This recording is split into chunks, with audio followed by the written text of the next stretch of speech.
Hey, Money Saving Mechanic here. Just wanted to keep everybody informed and wanted to do a new video. In case you're wondering, yeah, it's still me. I just had no shave November and went a little bit longer into December and didn't like it. Didn't look good. So again, want to welcome you to my YouTube channel, and the reason why we're doing this is because I've seen too many people taken advantage of. Wanted to talk to you today a little bit about tire pressure, proper tire inflation, and why. Basically because you get better gas mileage, obviously no flats. That's what you really want. And what you want to remember is you get 1 psi drop for every 10 degrees in temperature. So if you start off with a 70-degree day, we'll talk more about this later, what happens to your tire pressure. First of all, where are you going to find where the proper inflation is for the tires?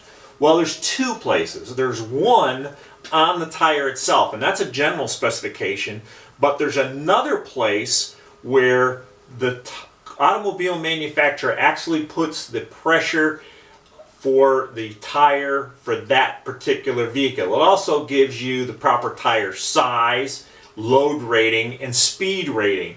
And maybe we'll talk about that in another video. But one of the things you want to do is open up your door jamb.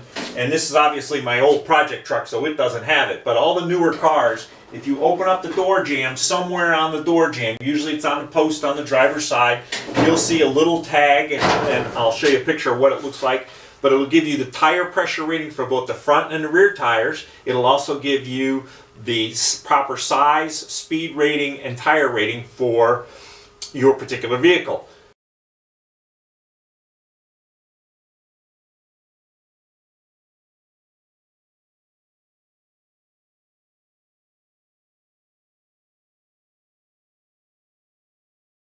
Now, that's really important, especially when you're buying a vehicle or you're having your tires changed out, because sometimes, well, take it from personal experience. I know about tires, didn't check the door jamb, went out and bought a used car from a dealer and it had new tires on it, so I didn't even bother looking. But lo and behold, the load rating was not the proper load rating for the particular minivan that we have. So what ended up happening, I had to spend $700 more about a month after I bought the vehicle because it wasn't handling right and I couldn't understand it. So I checked the tires, and sure enough, they were too small for the vehicle. It wasn't rated for the weight that the vehicle is capable of carrying or the static weight of what the vehicle weighs. So I ended up spending about $700 more, and what a difference it made in the vehicle.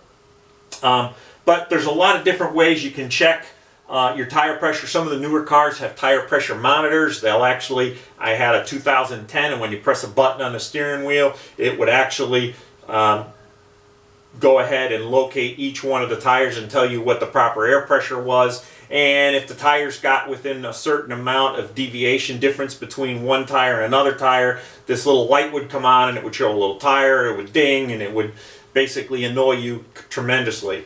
But this is something I picked up at one of the local parts stores. I think it was a couple dollars.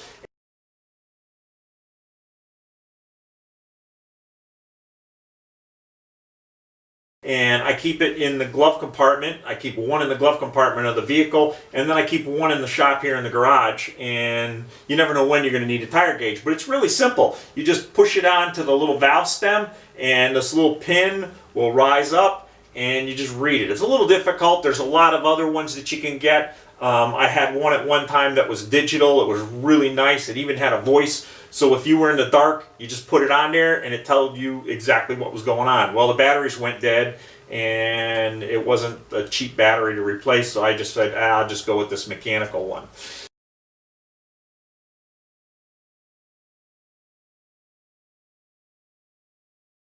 And then if it's too inflated, there's a little thing on the back side of this one that allows you to let some air out. So if you were at a place and you actually filled it up, you could actually take and let some of the air out. Again, it's really simple to check it. You just take and you push it onto the wheel and it sends it up. Now, why would you want to do that? Well, how often do you want to do it? Well, you want to do it once a month. And that's because, remember that 1 psi drop? Well, that also, your tire can also lose pressure because of the way the rubber is made. The rubber is made in such a way, think of it as like spaghetti, cooked spaghetti in a big bowl, and the air can actually wick through and weep out, and it will weep out over time. So how much time? Well, typically once a month. For every month, you lose about 1 psi. Doesn't sound like much, but over 6 months, not checking your tire pressure. Now, why do you keep the tire pressure? Well, you want to keep it up for a couple reasons. You want to keep it up for gas mileage, and you want to keep it up for tire wear. And we'll talk a little bit more about that. Again, 1 psi drop for every 10 degrees. The opposite is also true. So for every 10 degrees you go up, you will increase by 1 psi. Well, what does that really mean? Well, when do you check it? If you check it first thing in the morning, you're going to get a true reading of your tire pressure because it's going to be ambient air and it's going to be good. If you check it later on in the day, it may give you a number that really isn't true. So later on in the day, if it gets up to be 70 degrees and you didn't check it when it was 30, when it's 70 degrees, that's 4 psi different. So let's say your tire is rated is supposed to be at 36. Well, in the morning when you first get up, you had a 4 degree change here. So in the morning it was only at 32, not at 36. So you go down the street first thing in the morning, you round your first corner, you got a soft tire, it rolls the sidewall, and lo and behold, you have a flat. And typically from what I've seen, if you're going to get a flat tire from low air pressure, it's usually first thing in the morning or after the vehicle's been sitting for a while and you haven't checked the pressure. That's again a big thing. Again, 70 degrees, you got 35 degrees, 35 psi. If you were at 30 degrees, you only had 31 psi if it dropped. So there's your pressure differences. So again, make sure when you check it, you be consistent. I check it first thing in the morning. If the vehicle's been sitting, it's perfect time to do it. Now, when you have to fill it, what do you fill it with? Well, that's kind of a dumb question. You fill it with air. Well, there's a big controversy going on, air or nitrogen. Which one do you fill it with? Well, remember that 1 psi a month drop? You are less likely to get that drop with the nitrogen. Now, when you go to the tire store, they're going to tell you, well, it's going to increase your gas mileage, it's going to do this, it's going to do that, and then they're going to charge you all outdoors for it.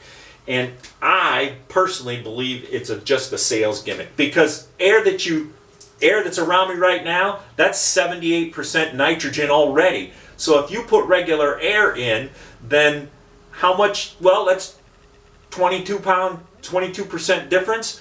So next time you go to the tire store and they want to put nitrogen in, ask them if they have 78% nitrogen. And they're going to say, what? And you're going to say, yeah, I want 78% nitrogen. And they say, we don't have that. And you're going to say, yes, you do. It's regular air. And it's free. Basically, they're not going to upcharge you for putting air in your tire. If you go to one of the local quarter automatic dispensers, you can go ahead and put regular air in your tire, and it's going to be 78% nitrogen. So, what does that mean? Well, if you did get nitrogen and you already have nitrogen, don't worry about it, because if you want to add air to it, you can add regular air to it. That's the other disadvantage of nitrogen. Once you get it, they're going to want to tell you that you have to go back to them, because they're the only ones that can put that you can't mix the two. Well, don't believe a word they say. Again, we're here so that you learn more and spend less.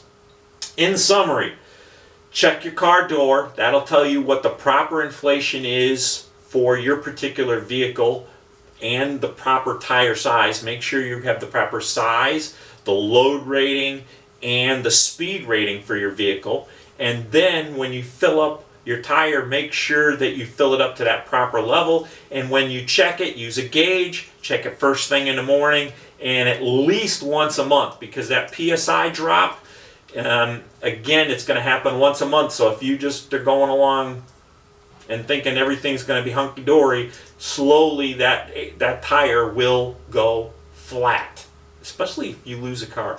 There's another thing that we're going to talk about later on in another video is old tires.